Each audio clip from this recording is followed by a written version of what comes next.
Hello everyone, it's me, and today's video is about my film review on The Reason I Jump. So I went with my film club to go and see a documentary called The Reason I Jump, which is about non-verbal autism.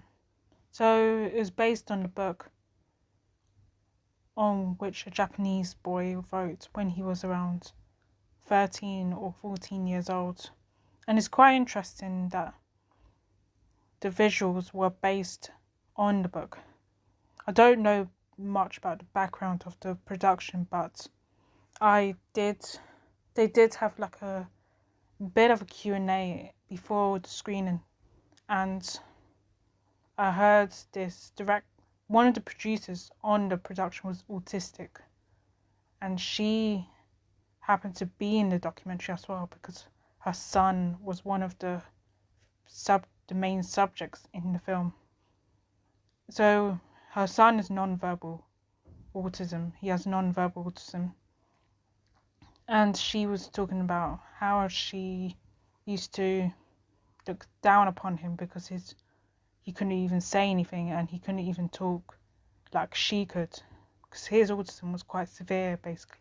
That's why he had problems. He was prone to being angry and all that. And there's lots of things that were happening. There was other people around the world. There's one in Sierra Leone and America and I think Japan, India, sorry. And the book's written by a Japanese boy, I would say.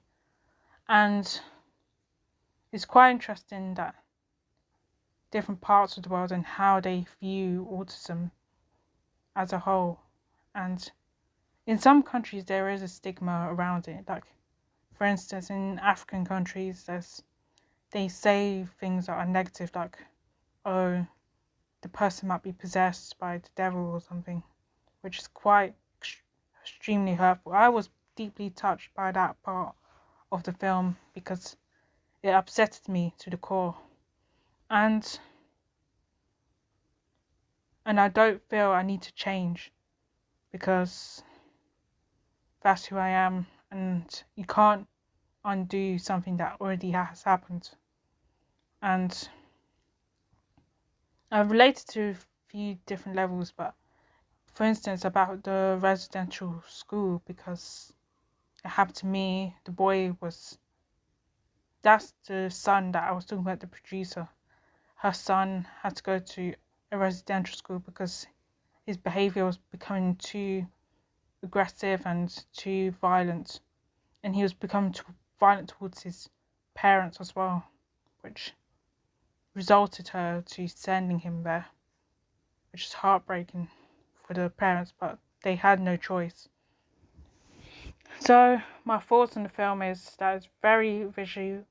The visuals were very amazing. I really loved the visuals, and it looked like it's very outstanding and very poetic as well. And another thing that I really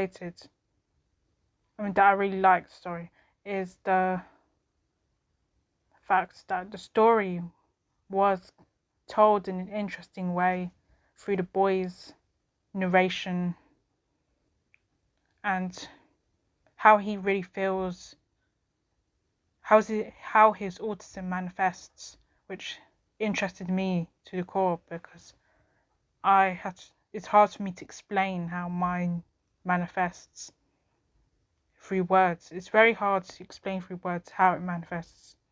And him writing it in the book at 13 and 14, it was quite an achievement because when I was 13 and 14, I didn't think of writing no book, and he managed to do that, which is very good and it's such an achievement as well.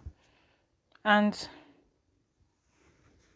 for me, I would say that I would recommend this film because it does challenge what people think about autism, merely specifically non-verbal autism, because non-verbal autism hasn't really been talked about much enough.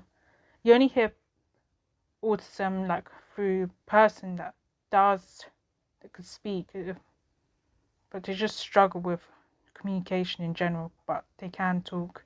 Like I thought I had, I have autism, but I don't have, but I struggle to talk, but I can speak because I do talk, but I just struggle with communication and social cues that can affect my confidence. I would recommend it for those that have autism or whoever they know that suffers from autism.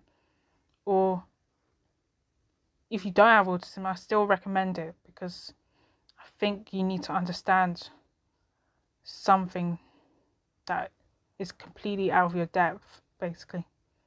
And I would give the film 9 out of 10. But only one thing. So when we got into the cinema, there was this relaxed screening, and you have the option to either have the normal screening, which is that just traditional sense, like without the visual cues, like when they remind you if the scene becomes too distressing or if there's too many loud noises, like for example a thunderstorm noise or someone screaming and shouting, then they can remind you of that. That's how the relaxed screening goes. And some people find it hard to manage themselves in a normal screening, so a relaxed screening would be suitable for them. So I hope you enjoyed this video, so please like, share and subscribe to this channel and never miss a thing, and I'll keep posted on new notifications if you want to see more videos like this. So thank you, bye.